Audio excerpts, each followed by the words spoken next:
Hello, and welcome to episode 2 of Snape Chat, Voice of the Snapedom, exploring the world of Severus Snape in art, fanfic, meta, and more. A show by Snape lovers for Snape lovers. I'm your host, Snapecentric. This is our first full episode, and some friends have joined me this time around to add to the fun. This show is all about love for our boy Snape. This episode was also released on May 2nd, which is the date of Snape's purported death. We here at Snape Chat grudgingly acknowledge this as common knowledge, but really, he deserved better, and in our heart of hearts, he lives on. First, we will discuss why Snape, a question many of us have been too busy reading fanfic or scrolling through Tumblr to ask ourselves. Then, I'll be interviewing the wonderful artist Capybara, whose art will be posted on our website, snapechat.podbean.com. There should be a link on your show notes. Okay, let's get started. This is Snapecentric, along with Rebecca. Colin. As y'all know, Snape's a wonderful character. He's so compelling. We're going to talk about some of the reasons we love him. His background has real effect on the man he became, including elements of poverty, bullying, and grooming. Nonetheless, he became a hero. So about the various aspects of his background that you're talking about, this is one of the things that I like most about him. There are many characters who are abused and have these really difficult pasts, and you kind of see the end product of how those pasts affect them. But Snape is like, his story is kind of told in bits and pieces. Most of the bits and pieces come at the last of it, so you kind of recontextualize everything. But you kind of see where the whole, like, how everything transformed him, where he's coming from. He's very understandable, not justifiable in most of his actions, especially as a teacher, but you very much know where he's coming from. There's a lot of ambiguity in other characters like Dumbledore, Lupin, or even Harry. So Harry is another character who's really fleshed out, very well fleshed out. So Rowling is very good with the end products. You can see where they're coming from. But Snape and Dumbledore and Harry, especially, these three characters I feel are the most, you can kind of see their trajectory much better than the others. There's a lot of filling the blanks kind of things that you can do for the other characters, but especially for these ones, there's like, where they're coming from properly. Lots of things to put in the blanks, that are there in the story. And it's kind of like remarkable that she was able to tell that story with all the small bits and pieces. Gonna say, one thing I always like about Snape is the characterization. I think there's always a lot to be said about a character who obviously grew up in a cycle of abuse and even goes on to perpetuate some of that abuse himself to a much more minor degree, of course, but still goes on to do so. And yet he still does undeniably good things. It's very nice for people who are in similar situations to be able to look at a character like that and see themselves in it and think, I can still do good things despite feeling the way I feel. Yeah, so what, even if we have had hardships like that, we can become good people. There's something about that character, that a character that is not good at heart, like, looking at his life, you'd feel that he would become an evil megalomaniac or something, like Lord Voldemort or something. But Lord Voldemort actually becomes that. There's so many parallels between them. Some minor differences between how they perceive love, how they came to perceive love as worthless. So like Lord Voldemort only saw love as a means of control in the orphanage. He could control people by their love for things that they like. But Snape was not cared for by his actual family. So he's not good. His background doesn't make him good. He doesn't inspire much confidence, but he still tries. Even at his weakest point, he's like, save this woman I cared for. That's kind of a bad thing if you're speaking from a very objective kind of moral point of view, but it's still nice. Like, it's hopeful. This one person who cared for me, I'm going to care for them. I'm going to protect them at all costs. So even at his worst, it's very hopeful. To say that Snape is definitely the most dynamic character in the series for me. I can appreciate a lot of stories that take a more nuanced approach. The characters, like, I feel Snape does tread the line between being like a good person and a bad person. He's not essentially an angel or portrayed to be like that, which is a lot of criticism I've had for other characters in the series, like James Potter or something like that, because Snape is definitely not portrayed as a morally righteous person 100% of the time. However, as you learn more about him, you begin to understand his motivations and do understand that eventually he was was working for the good side, even though he might not be the best person, which is what I appreciate the most about him, because he's such a dynamic figure. And you have to look at him with a lot of nuance to him. And I think it takes a lot of understanding to understand Snape as a person, and I just appreciate that about him. That goes kind of into our next area, was moral ambiguity. I was an adult during the time the last books were coming out. There was a lot of debate about, is he good or bad? And then when he killed Dumbledore, a lot of people were like, oh, bad. I thought that Dumbledore was actually pleading for him to kill him. But it took, a couple of years till Death came out to find out for sure. Yeah, the fandom wars, right?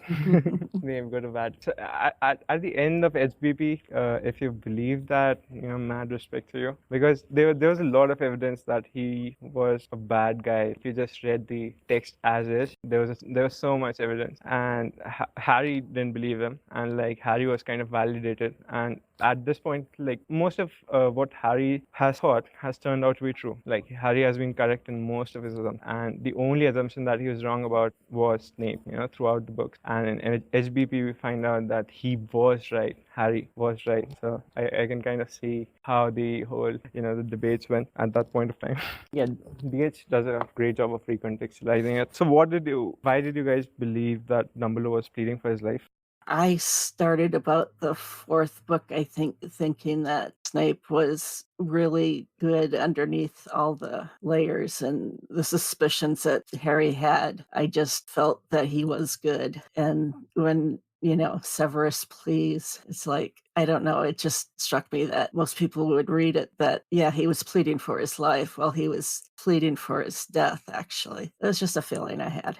Yeah, that line is so ambiguous. Like, it really goes both ways, and that's one reason I like it so much. Because no matter what way you thought of it, it could have been right either way, and that's part of the genius of Rowling, where you were right no matter what you thought. That was really it, because there's no way to prove it until the final book comes out and you figure it out for sure. I always really liked how much of a red herring Snape was. Like, in the first book, he's the big red herring of the series. The entire trio is convinced it's him for the longest time, and then they eventually figure out it isn't, and he still remains the red herring of the entire series up until the last book, where we get the Prince's Tale and figure out he's been on Harry's side at least the entire time, basically.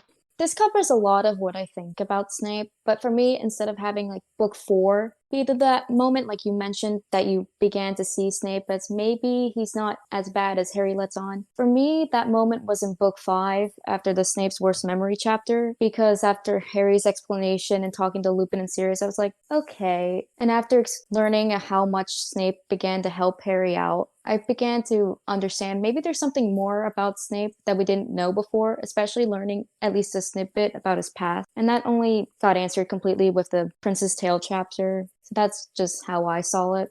Snape's reveals follow a very set pattern. Like, Harry thinks that he's doing something bad, consistently thinks that he's doing something bad, and ultimately it's revealed that he was actually doing the good thing.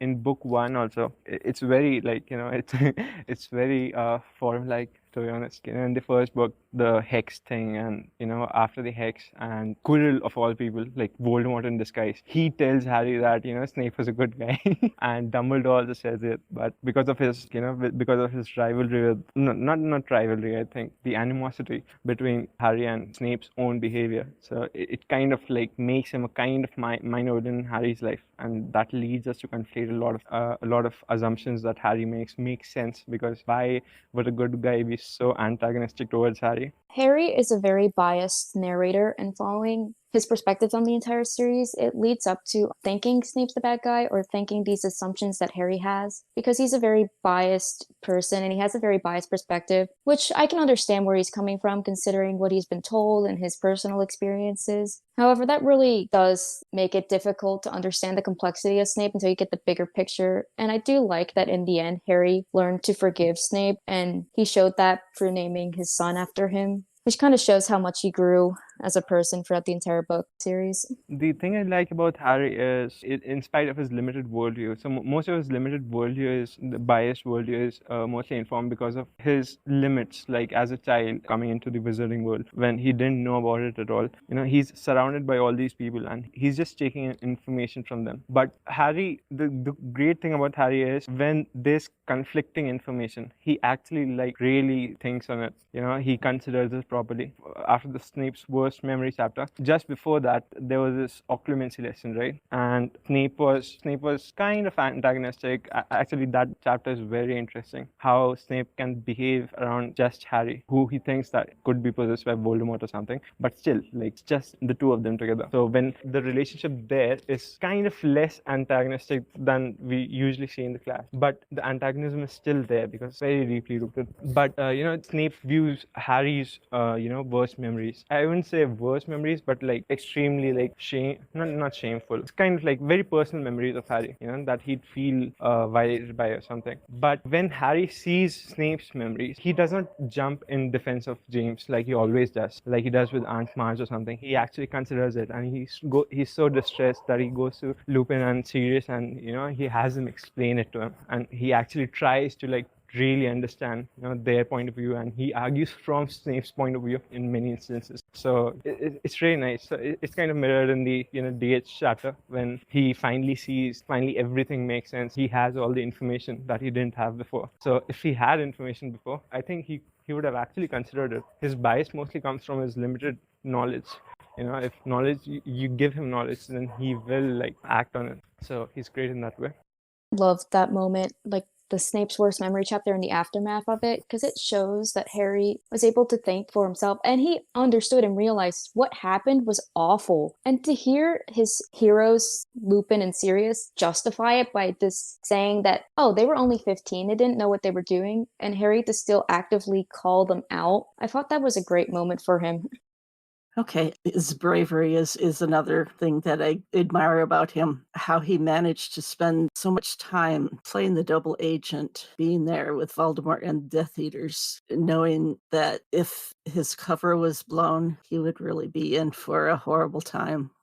Yeah, I 100% agree. Just imagining what he did for as long as he did blows my mind. It just the difficulty of that alone. Like he had to put a performance on every single day. He couldn't truly show who he really was to anyone except Dumbledore, and even then with Dumbledore, there's the whole, was he a manipulator? Was he a friend towards the end? Did they actually rely on each other, or was it just a means to an end on Dumbledore's part with Snape kind of thing going on? So for the most part, he was mostly alone, and just he knew he committed a sin and wanted to right that wrong, and he really spent years atoning for it.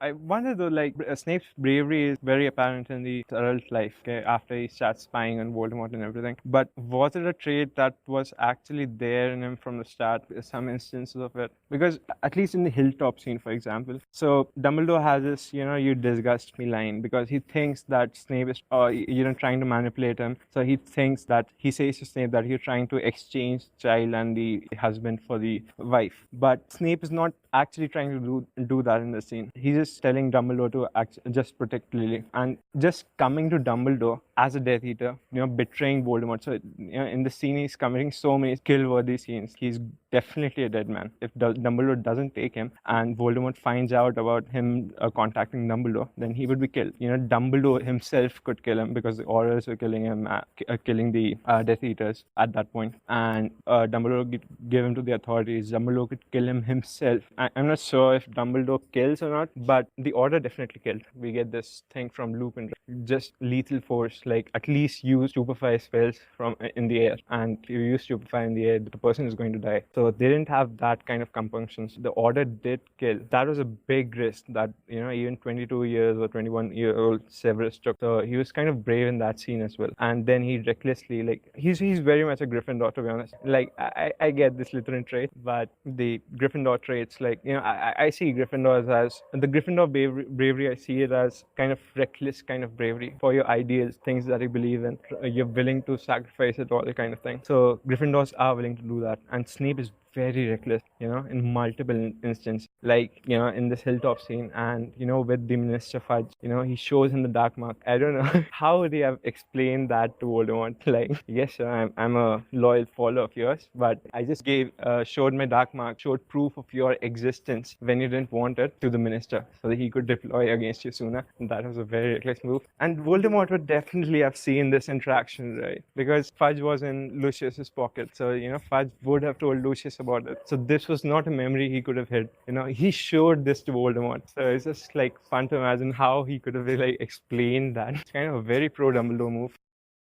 I like his looks. I like the black frock coat, which is a Victorian coat. Victorian style, right? Yeah. I think it was a movie-only decision. In the books, he just wears a cloak, not a frock coat, and the button-up, all those buttons. No, he actually does. I can't remember where, but it is a frock coat. I can't quote the book or anything, but anyway, the Black Bat of the Dungeons. Yeah, that's great. I saw an interview by Alan Rickman where he kind of, I don't know if I saw it or I read it or something. So he said somewhere that the many buttons of his, they kind of like signify his close-up personality in the movies. In the books, he's kind of open. He's close-up sometimes, but he's very much and you can see what he's kind of feeling about you. If he feels that you're if he doesn't like you, then you'll know about it. So, but in the movies, it's like, he's kind of cold and, reserved and kind of older. So the button choice, Alan Rickman said, was kind of a reflection of that. And it kind of makes sense in the books as well. Close to your heart, all the secrets were close to his heart. Frockcoat makes sense. It's a very Victorian thing. The whole of magical society is somehow stuck in the Victorian era. It adds to the world a lot. And in the books, about the frockcoat. I before this I really thought that he just wore cloak. Frockcoats made sense because of the worst memory that he had. He was basically exposed to this student body and made to feel powerless and everything. So it made sense he'll try to minimize the danger of it ever happening again. If he's ever Levi Corpus again, no underwear showing now. His snart is another wonderful thing about him. Comes up with the funniest phrases. This actually he's such a great example of this trope that there's actually a TV trope not named after him, but like it has his picture on it. Tall, dark, and snarky. That TV trope. Yes. Yeah, Snape is a picture for it. Oh yeah, that's very true. I always thought his dry humor was kind of the best, even when I was young and read how he like insulted some of the kids in the classroom. I thought it was pretty funny. I always loved teachers like that because usually they'd go after, the boys who were too rowdy or the idiots, the class clowns and those type. And because I was just a normal student, I was usually out of the warpath zone. So I could just sit back and enjoy it as others got embarrassed instead of me. And Snape definitely seems to fit that, which I think is one reason I like him. I think when Dumbledore says, that he should kill him, and he's like, would you like me to do that now, or do you want time to compose an epitaph? He just would come up with these things. Yeah, you definitely get the sense that his words were usually pretty carefully measured before he actually said anything. So I imagine there was a lot of stuff he said only in his mind, and I wish we could have been there to see it.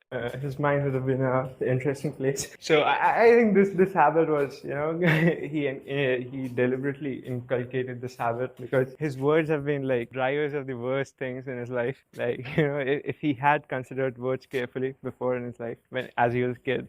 As he was a kid, he was kind of like, there's a very big difference between, Snape of the old and, Snape of the young. As a young child, he's very inarticulate. Like, old Snape is like very snarky. He can come up with these amazing comebacks. He can insult people. Like, Dolores doesn't even like understand that he's insulting her, obviously. Yeah, the way Rickman delivered that line. So, Obviously, yes. And then ironically. That is a very accurate representation. I think Ian Rowling, Rickman has been so influential in the Snape voice that everyone hears Rickman's voice. Ian Rowling, she's admitted that somewhere, that she can't read the books, Snape's lines without, Rickman's voice. That's true. To me, he has a lot of different faces, but it's always Rickman's voice. Another thing that I love about him is his angst. We don't really know what it's like until The Prince's Tale. We get hints throughout the series of things he deals with besides Harry being a pain in the ass to him. But we find out at The Prince's Tale that his life, for the most part, was not so great. He had a friendship with Lily and he had his intelligence, but other than that, everything kind of went to shit, including this dying by Snape. That is horrible. Like, especially in the location, like, you know, Shrieking Shack. Oh, he got away from it 3 times. He did what, 3 times?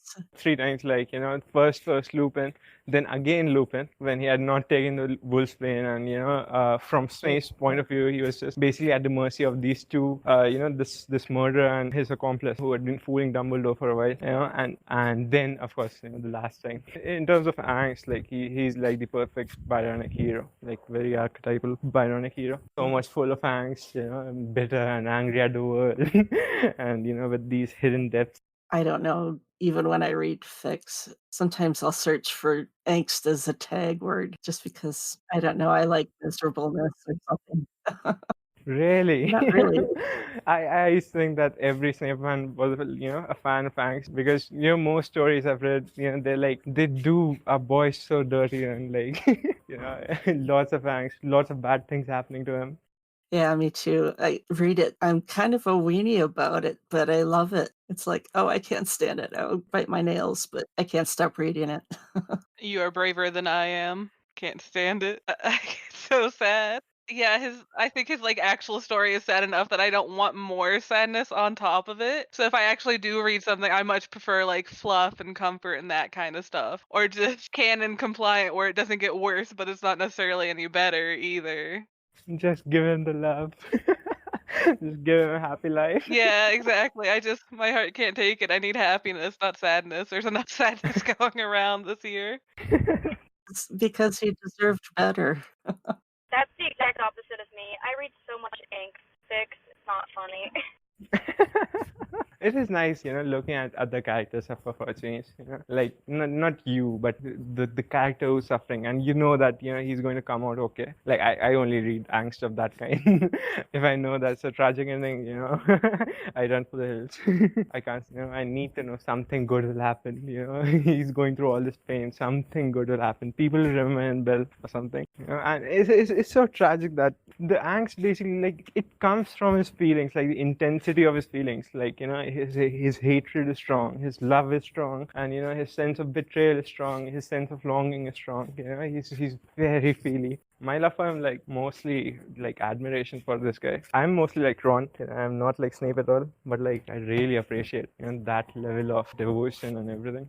I was going to say, in regards to the angst thing, I think one of my favorite things about Snape's entire story is that once everything's revealed, you're kind of able to go back and look at the story as a whole, even in different books, and suddenly understand why Snape acted some of the way he acted. Like, I remember being confused as to why he lost it so much in Prisoner of Azkaban towards the end with Lupin and Sirius. And you get some of an explanation in Order of the Phoenix, of course, when you find out Snape's worst memory and stuff like that. But once you find out everything's also been for Lily, and that he would have honestly believed that Sirius was like the last step for Voldemort to kill Lily in a way, that also reveals why he was just so upset at Sirius in the first place. Like, even more so than on his own behalf, it was because he was convinced that Sirius was the reason Lily died. Like, he put his own misplaced guilt on Sirius in a way, and I think that's why he reacted in such a volatile manner, which was very unusual for him. Like, that's one of the few times where we really see him lose it. And then I also like looking back at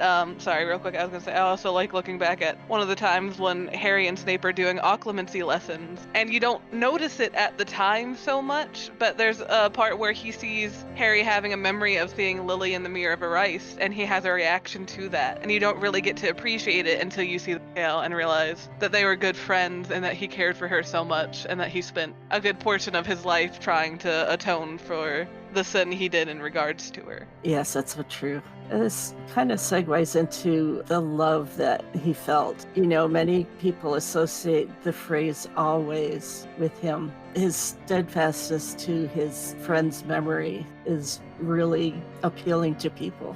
It's kind of inhuman. How could anyone be so devoted? Like, It's remarkable. always, and it's kind of mirrored with, I don't know why people, especially recently, people have started like casting the always in a bad light. And there's this it's a direct comparison to like James also says this, in the next chapter, I think, that until the end, when Harry says that, till when will you be with me or something, will you be support me, and James says until the end. And it's like very comparable to the purity of that love is comparable to Snape's purity of love towards another person, Lily, first, the person he cared about. If you think about going back again to the beauty of his Patronus, kind of illustrated the purity of his love for her. It's not about getting in with her or something. And JKR, I think, has commented on this for the changing of Patronus, but so that applies to both Tonks and Snape. So she has said that, it signifies eternal, unconditional love. So, you kind of like see these noble characteristics in this love. That's really great. I don't know why people would want to like cast it in a bad light at all. Yes. Another thing that I love about Snape is he's so fickable, as in fan fiction. He's a rich canvas for art and fic and headcanons.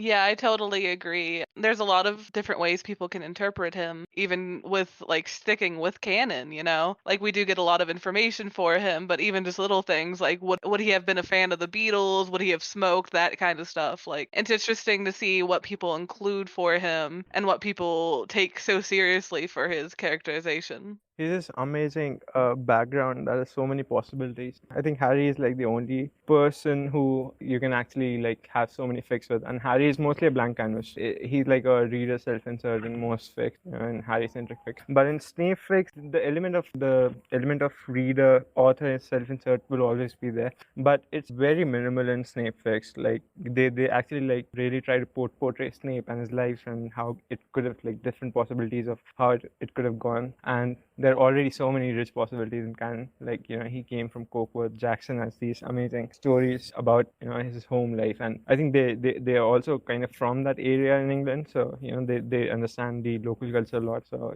it's great to read about how Snape is portrayed there, the possibilities there. And, there's so many points at which Snape's story could have changed. He's a good character at heart, but his life brings him towards a dark path. It's like the universe is trying to make him into a dark wizard. It's like, sorting him into Slytherin. And so he had this really weird idea about Slytherins being the intelligent type, the brainy rather than brawny type. So I wonder if he got it from his mother. I wonder if he got it from his mother and like if his mother influenced him. And most stories have Alien as Slytherin. But I just wanted to like talk about how many points of change there are in Snape's stories. Anything that could have changed. Maybe a newer friendship, maybe an extra friend, maybe him sorting into a different house, maybe him, his and Lily's relationship being stronger and not fraying at all. So many paths of change. And Dumbledore kind of says that, right? He has rejoined a side, in this Goblet of Fire chapter called The Trial,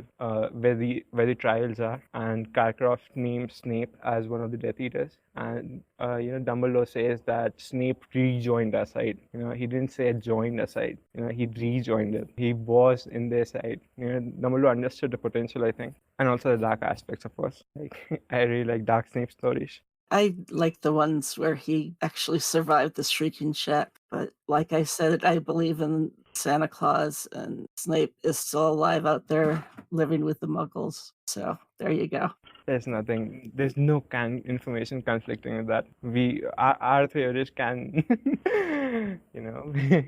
we'll form the Snape lives, Snape lived a happy life ever after. Okay, well, I think we've covered pretty much everything. Appreciate everybody coming to join us here, and I think that'll do it. Next, I'll be talking with Capybara.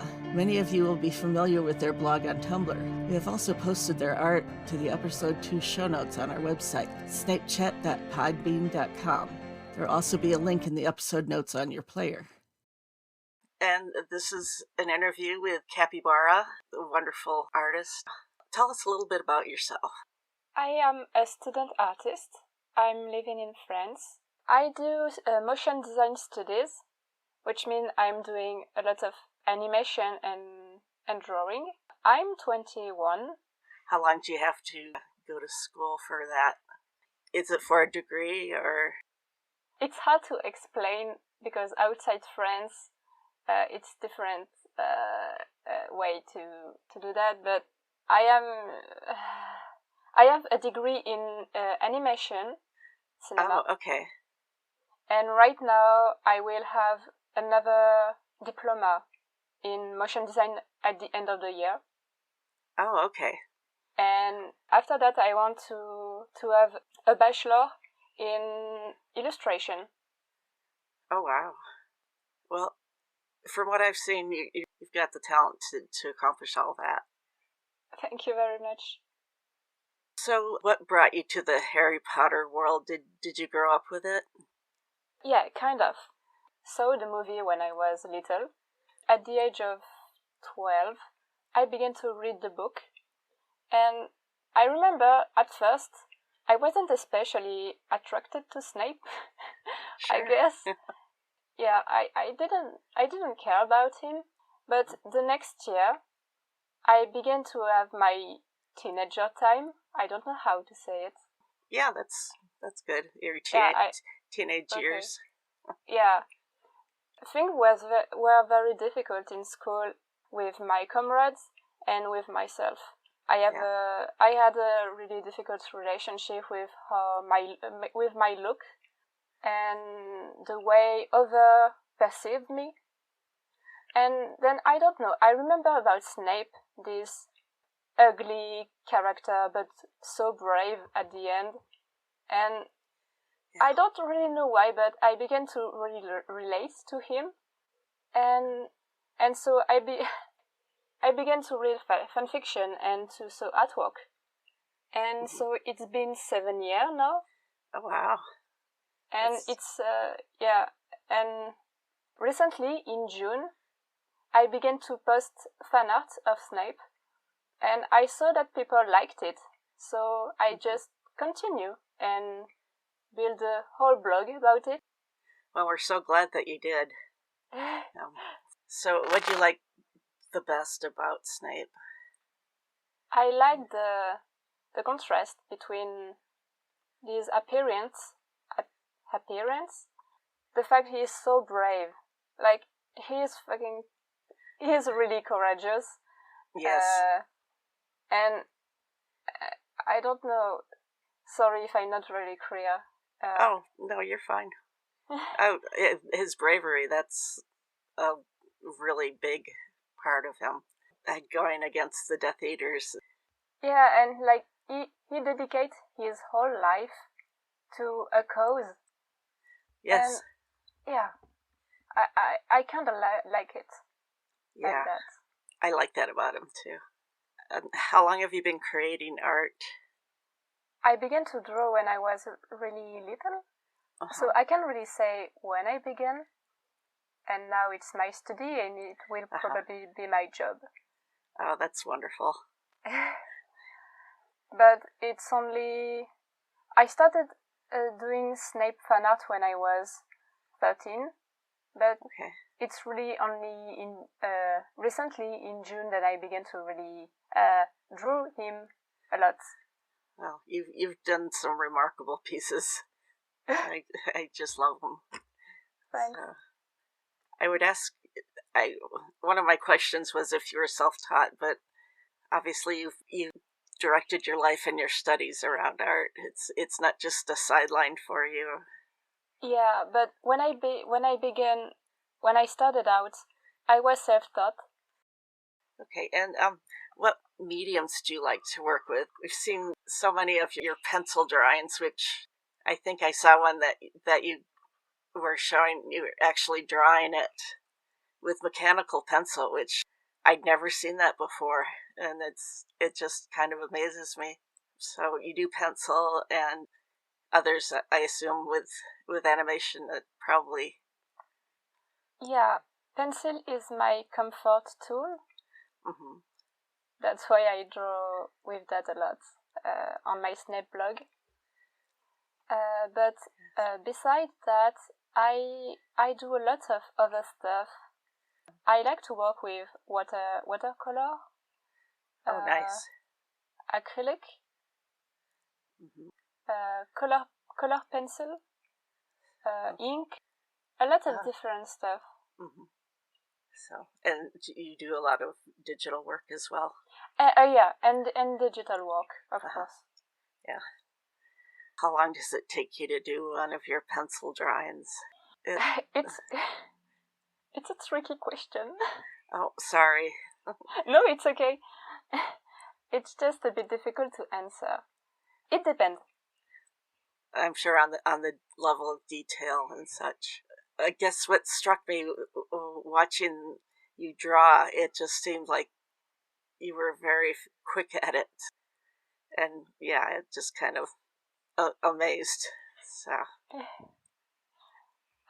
Yeah, I worked years and years to be able to draw as fast as I draw now. But I'd say that it's difficult without how artwork to show. My usual artwork that I post, I take 1 or 2 hours, not more. Wow, that's really something. Yeah, but when there a background, a detailed background, like the commission for Kira Snape Addict, with Severus in Dumbledore's office. Oh yes. I took 30 hours. That is such a detailed piece. I can understand that. Yeah, I had to look at a photo of the background of the movie, and yeah, different point of view for creating another point of view with all the detail at the right place.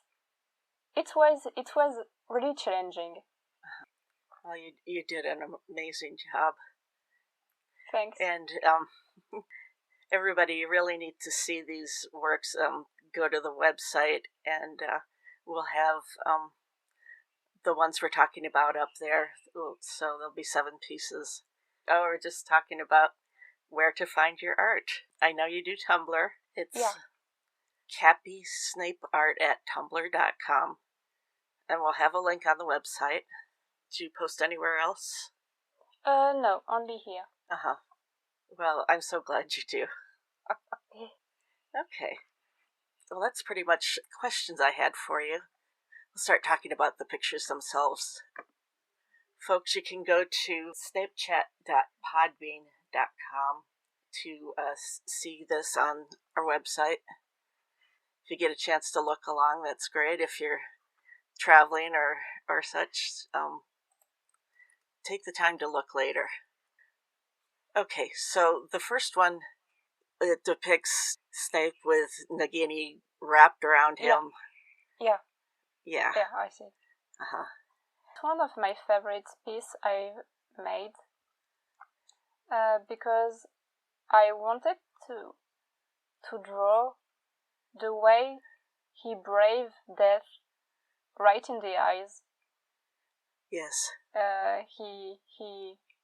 The way he challenged death. And so I drew him with Nagini, and I'm really satisfied with the way it look at the end. Yes.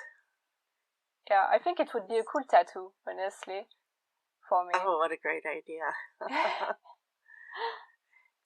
I love the textures that you got with the snake. Just really subtle markings on it. Yeah, I have a picture reference of Snake for helping me. Oh, great. Doing that. The other, to me, his look is like, oh, this is how I die. Yeah, and exactly. he is facing it just as you say. This one is called, well, I don't know. Some of these works were done for what's called Snapetober, and what happens during the month of October, there is a list of prompts. Each artist interprets it differently, which is wonderful.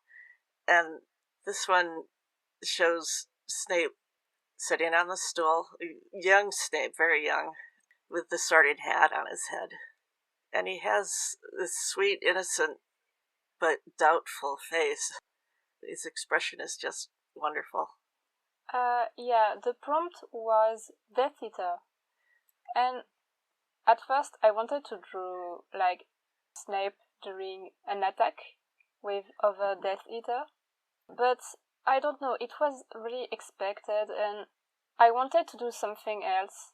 And when I thought about the fact his life was written to end like this and to that this kind of set everything in motion.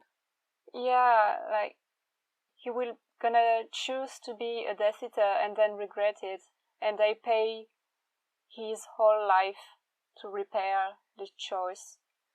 And so I wanted to start at the beginning, and because I think no, the beginning were with his parents, but when Severus has been sorted into Slytherin, I think there are no other choice possible for him for his future. I don't know if you see what I mean. Oh, yes, I understand. That's such a wonderful way of portraying it as well. Okay, this next one. This is depicting Snape's worst memory, where his mouth is full of soap and there's little bubbles everywhere. James has pushed him down onto the ground and has his wand in his face. And Sirius looks on, kind of a smile. Peter has this really impish look, but Lupin is turned away, and you see a little bit of shame on his face. I don't know how to transition to. What do you think? Okay. I like this piece because it's the first time I portrayed the Marauder. Uh-huh. I really like how he turned it out at the end. Oh yes. The way I choose to draw the different character, with James looking Severus right in the eyes, smiling, and Sirius and Pettigrew kinda participate with this same smile. But Lupin, I have conflicted feeling about him. Sure. He chose to look away, but he was a prefect and he potentially had the power to stop that. Yes. And I think that's so sad for Snape. Yes. Yeah. The next one, the prompt was crying, and here is teenage Snape, I believe, and he's just kind of melting. His tears are running down his face.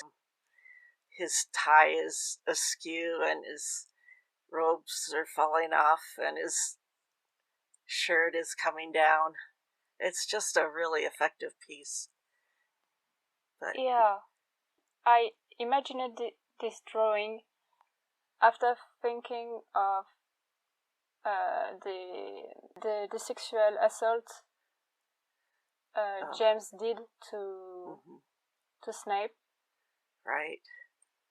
And I wanted to picture the distress, the way he was a victim of that, and the fact he was so young, so vulnerable.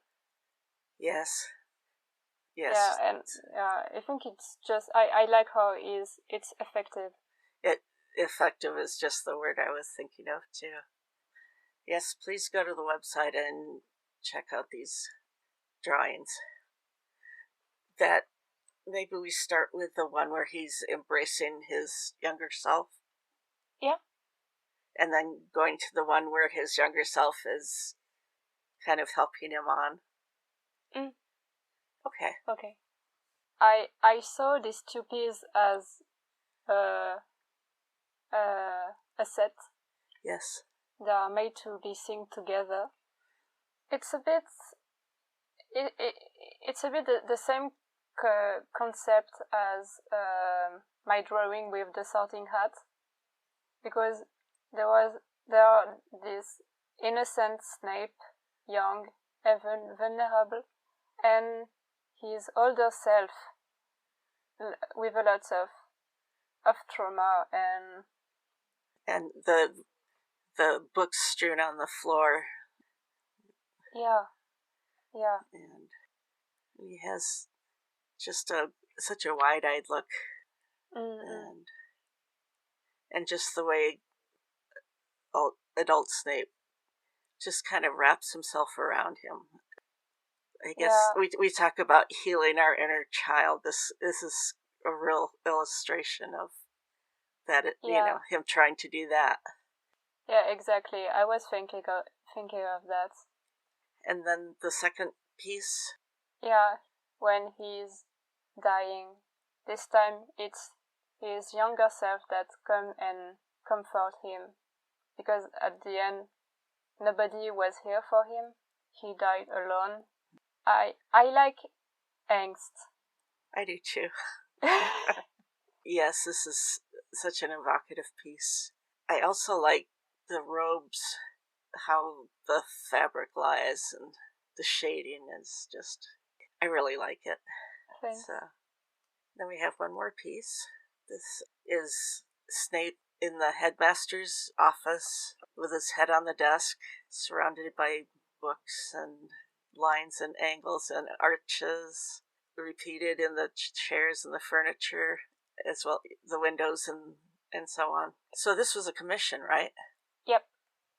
It was a commission for Kira Snape Addict, and in itself I don't have much to say about the drawing, but it's just that it requires so much research.